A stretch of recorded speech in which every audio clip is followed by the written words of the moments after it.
Hey there.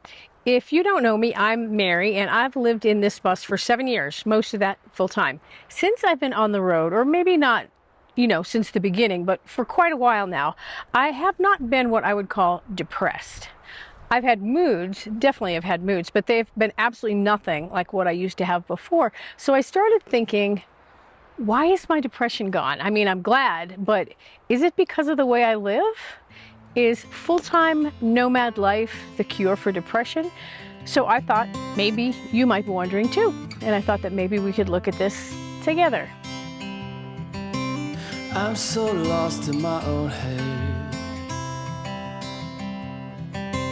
I'm afraid I'll never see the sun again. I guess I would say that I've always had bouts of melancholy, even as a kid, but generally it was motivated by something, or it felt like it was motivated by something. And there was trauma that I had experienced, so I didn't really know much about trauma then. But for me, a lot of that trauma was channeled into eating disorder issues. That's something that I really struggled with, but I think that that's probably a different story for a different video.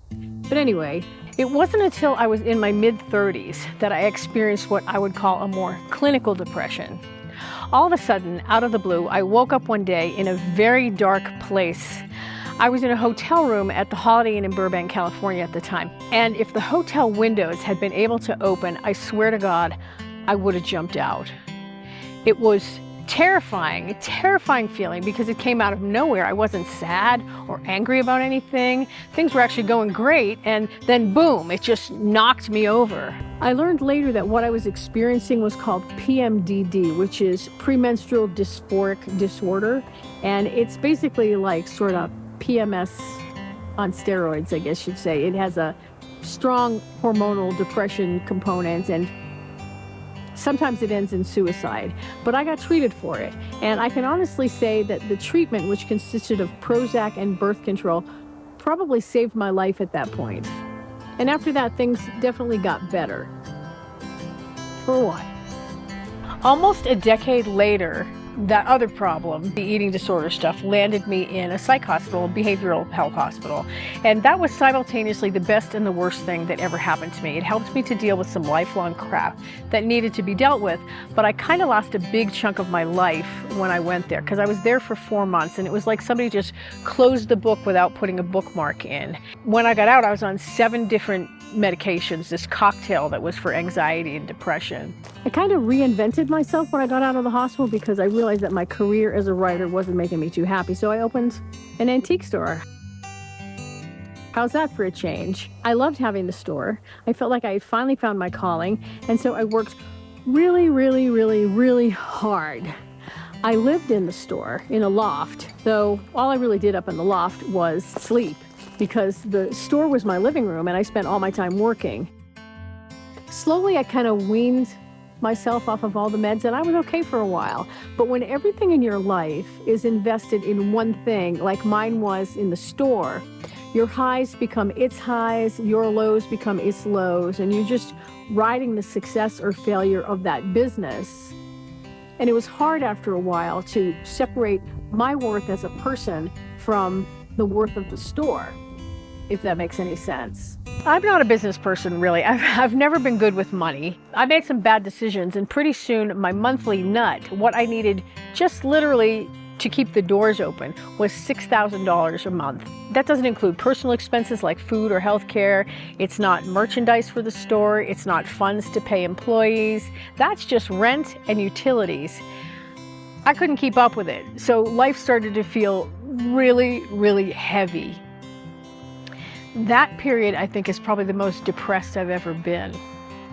The first thing that kind of disintegrated was my self-care. I mean, literally, the most basic self-care functions. Like, I could no longer brush my teeth. I couldn't brush my hair. And when I say I couldn't, I really couldn't. I literally could not make myself do these things, and I don't know why. I stopped taking regular showers. I didn't change my clothes. Eventually, I stopped going upstairs to sleep in my bed.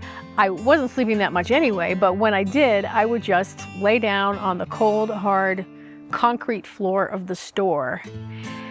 I think some part of me didn't feel like I even deserved to sleep in a bed. I was that depressed. I felt like I had lost my dignity, really, as the business failed all around me. And it was chicken or egg, because even though I kept the store beautiful, do people really want to buy furniture and housewares and stuff from somebody in dirty clothes with ratty hair? It was right around this time that I got the bus. YouTube randomly served me up a video of somebody building out a little school bus, and I had never seen anything like that. And I said, that's what I'm going to do. Right away, as soon as I saw it. I didn't know people lived in buses. I didn't really know people even lived in RVs before that point. But when I saw it, I knew that was the next step for me. And I bought the bus off of Facebook within 3 weeks of seeing that video. My mom helped me buy it because I didn't have $2,500. And her motivation was she wanted me to drive it back to Massachusetts to live with her and take care of her. And I think she thought that I would sell it when I got there. Little did she know that it was going to become a giant project in her driveway for the next couple of years. My dad had passed away a year earlier, and she didn't like being in the house alone. It's not that she needed so much help, but she was very anxious, and she needed somebody to live with her. And I was the only one of my 5 siblings who was really in a position to do that. So I did it. I bought the bus, and I took my time driving it back across country to my childhood home. Building the bus there in my mom's driveway, turning it into a home, started to make me feel much better. I felt competent, which is important, and it's something that I hadn't felt in a while. Plus, I was building a home for myself. I had never in my life owned a home, so that was really empowering. The money stress was leaving. It was pretty much gone. And when I started doing YouTube, I started to come out of the self-care stuff too, because to some extent, of course, you have to brush your hair if you're gonna put videos on YouTube. I was still depressed, and I was not taking care of myself, but I was not as stressed out about it. It was like, well, this is life now. I'm a depressed person, but it moved to the background. So it was kind of like an underlying thing. There wasn't really any joy happening in my life, though, and now, instead of the store, my highs and lows were based on the success or failure of my YouTube videos. When my mom went into assisted living, I got back on the road, but I was a basket case. I was barely functional for a while. In fact, I got COVID pretty much right away, and then I definitely wasn't functional. I was carrying a lot of guilt because by that time, Mom and I had gotten pretty close, and it seemed like I was abandoning her, going off by myself. After I'd been away for a few months, Mom took a turn for the worse, and I headed home to her. She went into hospice, and she died within a month of me getting back. And I have to say, I'm really proud of the time I spent with her. Getting to know her as a person, not just as my mom, was one of the most important things I've ever done. At times, it felt like a huge sacrifice that was holding me back, but I wouldn't trade that experience for anything. It gave me my dignity, it gave me my self-respect back to have been there for her.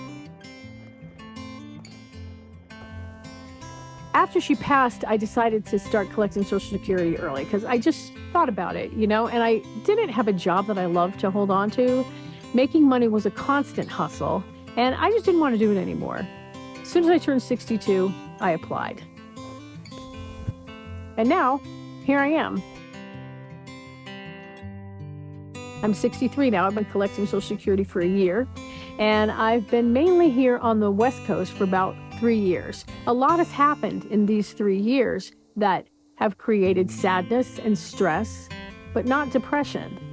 Sadness I can get past. I can see lights at the ends of tunnels when I'm sad, but I can't see them when I'm depressed. So we're back to the beginning, to the opening question, why am I not depressed? I can really only speak for myself, but I've experienced basically 2 different kinds of depression in my life. The primary kind, that feels chemical, that just drags you down no matter what's going on, whether it's good or bad, it just drags you down. And then there's the secondary kind that comes from stress, sleep deprivation, and other psychological issues, or from external factors like finances, stuff like that.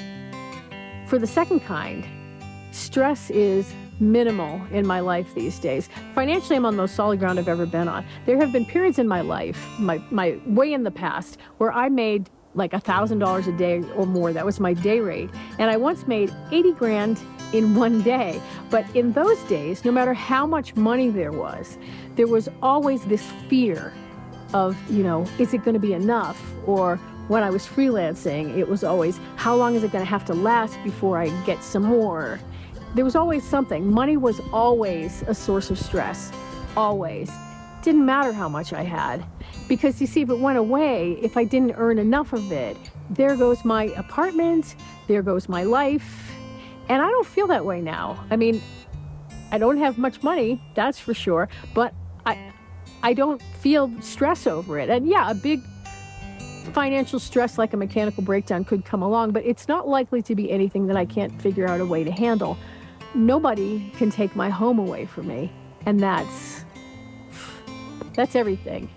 My life is interesting, and I leave a lot of room for joy, like simple joy, like walking my dog, which I try to do at least once a day, or I really try to do it 2 or 3. And now that I think about it, Ryder is basically my emotional regulation machine, and that was true of Captain before him and Cowbabe before him. I need a dog in my life. I need a dog. That's part of the equation. As far as that other kind of depression goes, the chemical kind, I'm old now. Well, I mean, old is a relative term, but I am way past menopausal.